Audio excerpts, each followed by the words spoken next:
अस्सलाम वालेकुम एवरीवन। आज की इस वीडियो में हम जो टॉपिक डिस्कस करने जा रहे हैं वो है peroxisome. Peroxisome is the combination of two word peroxy and soma. Peroxy का वर्ड्स हम यूज़ करते हैं पारऑक्साइड, पारऑक्साइड मीन हाइड्रोजन पारऑक्साइड, और सोमा का वर्ड्स हम यूज़ करते हैं बॉडी के लिए। Peroxisome single membrane bounded cell organelles है जो हाइड्रोजन पारऑक्साइड की ब्रेकडाउन के अंदर इन्वॉल्व होता है। अब अगर हम इस पारऑक्सीसोम की डिस्कवरी की बात करें तो पारऑक्सीसोम को सबसे पहले ड्यूडेव ने 1965 में लिवर सेल से जो है वो डिस्कवर किया था। अब उसके बाद हम इस पारऑक्सीसोम के साइज़ की बात करेंगे तो साइज़ के लिहाज से ये जो पारऑक्सीसोम है इसको हम माइक्रोबॉडीज़ का नाम भी देते हैं। माइक्रोबॉडीज़ का नाम इसलिए देते हैं क्योंकि ये जो पारऑक्सीसोम है इसका जो साइज़ होता है वो बहुत ही स्मॉल होता है, बहुत ही कम होता है बाकी सेल ऑर्गेनेलिज के मुकाबले में।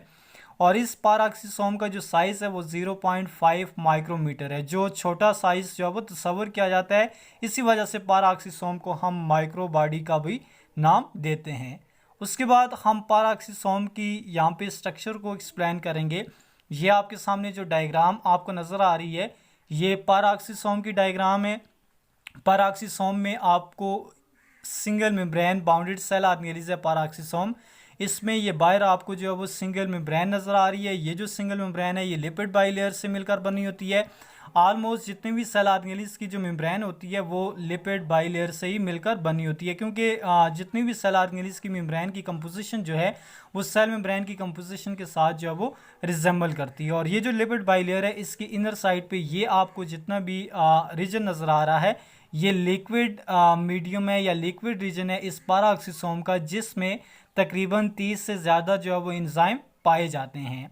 उसके अलावा इस पारऑक्सीसोम के लिक्विड मीडियम में आपको एक क्रिस्टलाइन स्ट्रक्चर नज़र आती है और इस क्रिस्टलाइन स्ट्रक्चर को हम नाम देते हैं यूरेट ऑक्सीडेज क्रिस्टलाइन कोर।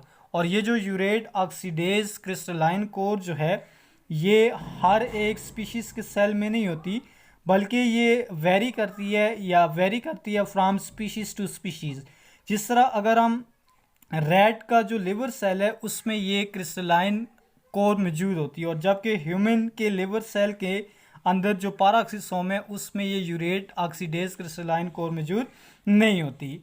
और ये जो हमारे पास यूरेट ऑक्सीडेज क्रिस्टलाइन कोर जो है इसमें एक ख़ास किस्म का एंजाइम होता है जिसका नाम है यूरेट ऑक्सीडेज। और ये यूरेट ऑक्सीडेज एंजाइम जो होता है वो यूरिक एसिड को जो है वो ऑक्सीडाइज करता है। लेकिन अनफॉर्चुनेटली जो ह्यूमन है इन ह्यूमन में यूरेट ऑक्सीडेज के लिए कोई भी जीन पाया नहीं जाता। इसी वजह से ये जो यूरेट ऑक्सीडेज है ये ह्यूमन में जो है वो नॉन फंक्शनल होता है। अब यहाँ पे ये थी हमारे पास इस पारऑक्सीसोम की जो है वो स्ट्रक्चर के बारे में। अब हम यहाँ पे नेक्स्ट इस पारऑक्सीसोम के फंक्शन की बात करेंगे कि ये जो पारऑक्सीसोम है ये हमारी बॉडी के अंदर कौन कौन सी जो है वो फंक्शनल एक्टिविटीज़ को जो है वो परफॉर्म करता है। तो पहला जो मेन फंक्शन है पारऑक्सीसोम का वो ये है कि ये जो पारऑक्सीसोम है ये हाइड्रोजन पारऑक्साइड को क्या करता है, कैटालाइज करता है। ठीक है, हाइड्रोजन पारऑक्साइड क्या है और कैसे ये हाइड्रोजन पारऑक्साइड बनेगा आपकी बॉडी के अंदर, आपने इस रिएक्शन को समझने से पहले आपने इस रिएक्शंस को जो है वो सबसे पहले जो है वो समझना है। ठीक है, अब यहाँ पे ये आपके पास पहला रिएक्शन है पारऑक्सीसोम के अंदर। अब ये जो पारऑक्सीसोम है ये क्या करता है कि पारऑक्सीसोम जो हमारे पास ऑर्गेनिक सबस्ट्रेट हैं उन ऑर्गेनिक सबस्ट्रेट से हाइड्रोजन को रिमूव करता है बाय यूजिंग मॉलिक्यूलर ऑक्सीजन। तो मॉलिक्यूलर ऑक्सीजन को पारऑक्सीसोम यूज़ करके ये जो ऑर्गेनिक सबस्ट्रेट है इसमें से हाइड्रोजन को रिमूव करता है, और जो एंजाइम हाइड्रोजन को रिमूव कर रहा है बाय यूजिंग मॉलिक्यूलर ऑक्सीजन उसका नाम है ऑक्सीडेजेस। और इसके नतीजे में हमारे पास जो मॉलिक्यूल बनता है उसको हम हाइड्रोजन पारऑक्साइड का नाम देते हैं। अब ये जो हाइड्रोजन पारऑक्साइड है ये इसी पारऑक्सीसोम में मौजूद जो कैटालेज एंजाइम है वो इस हाइड्रोजन पारऑक्साइड को यूज़ करता है कि मुख्तलिफ़ किस्म के जो हमारे पास waste, toxins, poisons, chemical substance जो हैं उनको डिटॉक्सिफाई करने के लिए कैटालेज एंजाइम हाइड्रोजन पारऑक्साइड को इनिशियली जो है वो यूज़ करेगा, क्योंकि इनिशियली हाइड्रोजन पारऑक्साइड की कंसनट्रेशन जो है वो इतनी ज़्यादा जो है वो बॉडी के अंदर नहीं होती। अब और ये इतना ज़्यादा जो है वो इनिशियली जो है वो हमारी बॉडी के लिए जो है वो अफेक्टिव भी नहीं होता। अब क्या होगा कि जूं जूं इस हाइड्रोजन पेरोक्साइड की कंसंट्रेशन हमारी बॉडी में या हमारे लिवर के सेल में ज़्यादा होती जाएगी, तो फिर ये हाइड्रोजन पेरोक्साइड जो है वो हमारे लिए जो है वो हार्मफुल होगा। और इस हाइड्रोजन पेरोक्साइड की वजह से हमारे रिस्पायरेटरी ट्रैक की इनर लाइनिंग में जो एपिथेलियम सेल हैं वो डिस्ट्रॉय हो सकते हैं, स्किन के ऊपर जो है वो इसका अफेक्ट हो सकता है, गैस्ट्रोइंटेस्टाइनल ट्रैक के अंदर जो है वो इसका अफेक्ट हो सकता है, डाइनेस हो सकती है, रेडनेस हो सकती है। तो मुख्तलिफ ये अफेक्ट हाइड्रोजन पेरोक्साइड हमारी बॉडी के ऊपर जो है वो क्या करेगा, अफेक्ट करेगा। कब? जब इसकी कंसनट्रेशन जो है वो ज़्यादा होगी।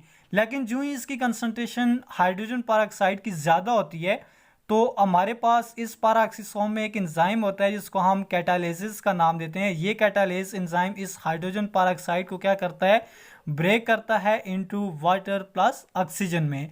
तो यूं हाइड्रोजन पेरोक्साइड के जो अफेक्ट होते हैं हमारी बॉडी के ऊपर, वो इस पेरोक्सिसोम की एक्शन की वजह से वो क्या हो रहे होते हैं, वो रिड्यूस हो रहे होते हैं। इसके अलावा हमारे पास ये जो पेरोक्सिसोम है, ये पेरोक्सिसोम जो है वो फोटो रिस्पायरेशन के अंदर जो है वो प्लांट में इन्वॉल्व होता है। फोटो रिस्पायरेशन ये एक रिस्पायरेशन लाइक प्रोसेस है जो हाई टेम्परेचर और हाई इंटेंसिटी ऑफ लाइट के ऊपर प्लांट में हो रहा होता है, जो प्लांट को ऑक्सीजन की कार्बन डाइऑक्साइड की इंजरी से जो है वो प्रोटेक्ट करता है। उसके अलावा ये जो हाइड्रोजन पेरोक्साइड जो है, ये जो पेरोक्सिसोम है, ये लिपिड मेटाबॉलिज्म के अंदर जो है वो इन्वॉल्व होता है। ठीक है, लिपिड मेटाबॉलिज्म में ये जो पेरोक्सिसोम है, इसमें पाए जाने वाले जो एंजाइम होते हैं वो फैटी एसिड को ऑक्सीडाइज करते हैं into acetyl co enzyme A में। उसके बाद फिर ये जो पेरोक्सिसोम है ये प्लाज्मेलोजेन के अंदर भी इन्वॉल्व होता है। ठीक है, प्लाज्मेलोजेन क्या है? प्लाज्मेलोजेन ये हमारे पास जो नर्व सेल हैं, उन नर्व सेल की जो माइलिन शीट है, उस माइलिन शीट को बनाने वाली जो मेम्ब्रेन है उसको हम प्लाज्मेलोजेन कहते हैं। और ये प्लाज्मेलोजेन जो है वो पेरोक्सिसोम जो है वो बना रहे होते हैं। तो ये था आपके पास जो है वो अबाउट था पेरोक्सिसोम, जिसमें हमने पेरोक्सिसोम को सबसे पहले डिफाइन किया, फिर उसकी डिस्कवरी, फिर उसकी साइज़, फिर स्ट्रक्चर, और एट द एंड हमने पेरोक्सिसोम के फंक्शन को डिटेल के अंदर जो है वो डिस्कस किया है।